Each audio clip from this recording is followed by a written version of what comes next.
Hi everyone, my name is Jacob Tutterow. I am a sophomore at Georgia State University, and I have been working on the performance characterization of sPHENIX Hadronic Calorimeter scintillating tiles.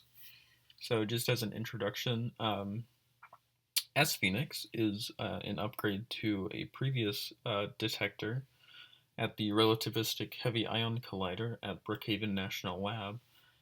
So Rick collides heavy ions at relativistic speeds, and this produces a state of matter called quark-gluon plasma.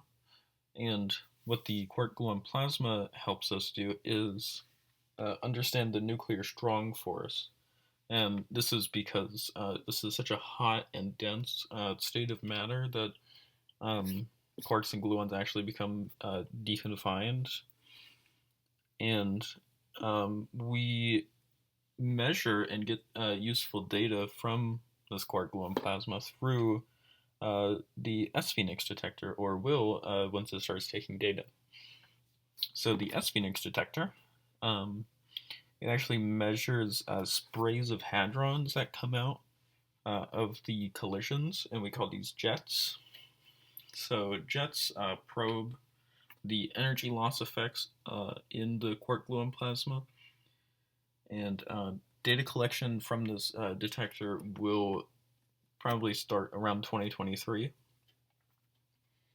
So GSU in particular focuses on the outer and inner HCal hadronic calorimeter, and you can see down here in this diagram the outer and the inner HCals.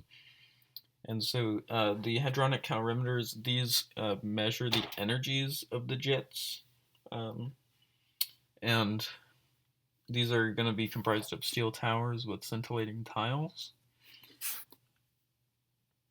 So these scintillating tiles, they are composed of a scintillating plastic and a wavelength shifting fiber. So light goes into this fiber and into a silicon photomultiplier where we can record the amount of light that is produced.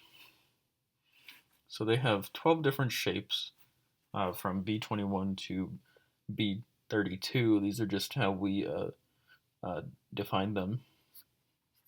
And you can see this diagram here. It shows that these different shapes just sort of correspond to the angle necessary to get accurate data in the detector.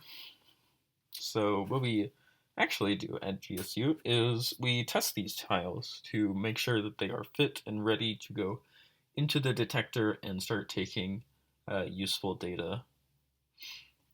So the first thing that we do is we check the dimensions of the tile to make sure that they're just going to fit properly and there's going to be no issues. We can see down here, here's our dimension tester to make sure that they're the right shape. And then what we also do is we test for differing light response, and this is the biggest thing that we do at GSU. So you can see our test stand. So we have a stack of 10 tiles, one reference tile on top and one reference tile on bottom. And so what happens is we put them on this test stand, and we use cosmic rays, and they strike the tile, and we just use this as a calibration tool. And it measures how much scintillation light is produced, and we do this over a course of 20 minutes. And so we get the most probable value of the light count, which tells us about the performance of the tile. And in particular, we look at the performance ratio. So you can see that little formula right here, the PUR. We're comparing it to the reference tiles MPV. And this determines how the tiles are sorted in the hadronic calorimeter at Brookhaven. And you can see this graph here. This is actually what a test looks like. This is how we look at the data that it gives us, and you can see the MPV is this top value up here.